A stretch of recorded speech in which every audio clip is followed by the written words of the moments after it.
ಎಲ್ರಿಗೂ ನಮಸ್ಕಾರ. ಇವತ್ತು ನಾನೊಂದು ಮಿನಿ ವ್ಲಾಗ್ ಮಾಡ್ತಾ ಇದ್ದೀನಿ. ಇವತ್ತು ನನ್ನ ಮೂವಿ ಮುಹೂರ್ತ ಇದೆ ಮೈಸೂರಲ್ಲಿ. ನಮ್ಮ ಮನೆಯಿಂದ ಮೈಸೂರಿಗೆ 2 hours ಆಗುತ್ತೆ. ಆ್ಯಂಡ್ ಬೆಳಗಿನ ಮುಹೂರ್ತ ಇದ್ದಿದ್ದರಿಂದ ಅರ್ಲಿ ಮಾರ್ನಿಂಗ್ 5 o'clock ನಾವು ಮನೇನ ಬಿಟ್ವಿ. ಹೋಗ್ತಾ ದಾರಿಲೇ ಬಿಸಿ ಬಿಸಿ ಕಾಫಿ ಕುಡ್ಕೊಂಡು ಹೋದ್ವಿ.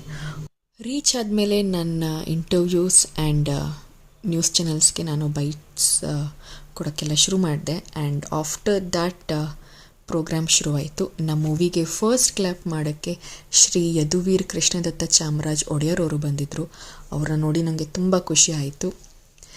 ಆ್ಯಂಡ್ ದೆನ್ ನಮ್ಮ ಟೀಮ್ ಕಡೆಯಿಂದ ನನಗೊಂದು ಸನ್ಮಾನ ಇತ್ತು. I felt so happy. After that ಇವತ್ತೊಂದು 2 scene ನಮ್ಮ ಡೈರೆಕ್ಟರು ಪ್ಲ್ಯಾನ್ ಮಾಡಿದರು. ಫಟಾಫಟ್ ಅಂತ ನಾನು ಹೋಗ್ಬಿಟ್ಟು ಸೀನ್ಗೆ ರೆಡಿ ಆದೆ. ಆ್ಯಂಡ್ ದೆನ್ ನಮ್ಮ ಡೈರೆಕ್ಟರ್ ಸರ್ ಬಂದು ಏನು ಸೀನು ಅಂತೆಲ್ಲ ಕ್ಲೀನಾಗಿ ಎಕ್ಸ್ಪ್ಲೇನ್ ಮಾಡಿ ಹೋದರು.